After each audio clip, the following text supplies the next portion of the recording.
Hello সবাইকে, good morning. আজকে হচ্ছে শুক্রবার। আশা করি সবাই খুব ভালো আছো।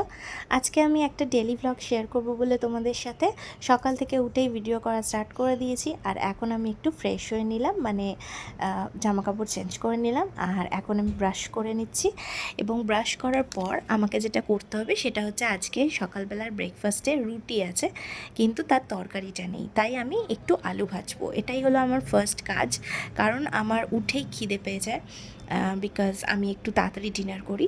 তো সেই কারণে আমি আলু নিয়ে চলে এসেছি। আর ফার্স্টেই যেটা করব সেটা হচ্ছে আলুগুলোকে ভেজে নেব। আর আমি যখন আলু ভাজি একটু কড়াই ভাজি, আর আলুগুলোকে একটু চেষ্টা করি লম্বা লম্বা রাখার, বেশ দেখতেও ভালো লাগে। তো আমি এখন এই আলুটা কেটে আলুটা ভাজতে দিয়ে দেবো। তারপর আমার আরও কিছু টুকটাক কাজ আছে, সেগুলো আমি পরপর করতে থাকবো, আর তোমরা অবশ্যই দেখবে। আর তোমরা আমাকে একটু কমেন্ট করো যে আর কি ব্রেকফাস্ট খুব কম টাইমে বানানো যায়, আর তার রেসিপিটাও শেয়ার করো, তাহলে আমিও করব এই ছুটিতে। তো এই যে আলুগুলো মোটামুটি কাটা হয়েই এসছে। আলুগুলো কেটে নিয়ে এবার আমি কড়াতে তেল, শুকনো লঙ্কা আর একটু কাঁচা লঙ্কা দিয়ে দিলাম, আর তার সাথে আলুগুলোও দিয়ে দিলাম। আর আমি একদম প্রথমেই নুন আর হলুদটা দিয়ে দিই, বিকজ আলুগুলো তাহলে একটু তাড়াতাড়ি নরম হয়ে যায়। তো ওটা দিয়ে ফার্স্টে আমি চাপা দিয়ে দিলাম একটু, কারণ আলুগুলো একটু সেদ্ধ হয়ে যাবে, তারপর আমি ওটাকে লাল করে ভাজবো। আর তারপর আমি এখানে চলে এসেছি আমার বাচ্চা কাচ্চাদের কাছে, ওদেরকে খেতে দিয়ে দিলাম।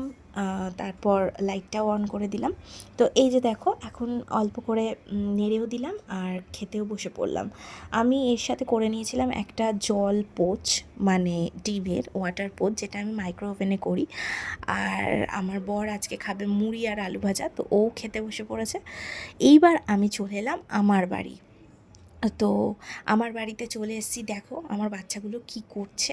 তো এই ওদের সঙ্গে অনেকটা টাইম আমি কাটিয়ে ফেললাম, আর তারপর আমি আবার খেয়ে দিয়ে চলে গেলাম আমার বাড়ি। আমার বাড়িতে গিয়ে আজকে একটু ড্রয়িং করতে বসেছিলাম, বিকজ আমার সত্যি কথা বলতে যখন স্কুল থাকে আমার টাইমই হয় না ড্রয়িং করতে বসার। তো আজকে সন্ধ্যেবেলা অনেকটা টাইম ছিল, তাই আমি একটু ড্রয়িং করতে বসেছি। তো অবশ্যই তোমরা জানিও যে ড্রয়িংটা কেমন হচ্ছে। তো ড্রয়িং করলাম প্রায় 2 ঘন্টা ধরে, আর তারপরে আমি চলে এসেছি রুটি করব বলে। আর রুটি করার পর রুটি হয়ে গেছে, তারপর আমি এখানে আবার ভেজে নিচ্ছি একটা ডিম পোচ আমার বরের জন্য। আর তারপর আমি এখানে খেয়ে নিচ্ছি রুটি আর কুমড়োর তরকারি।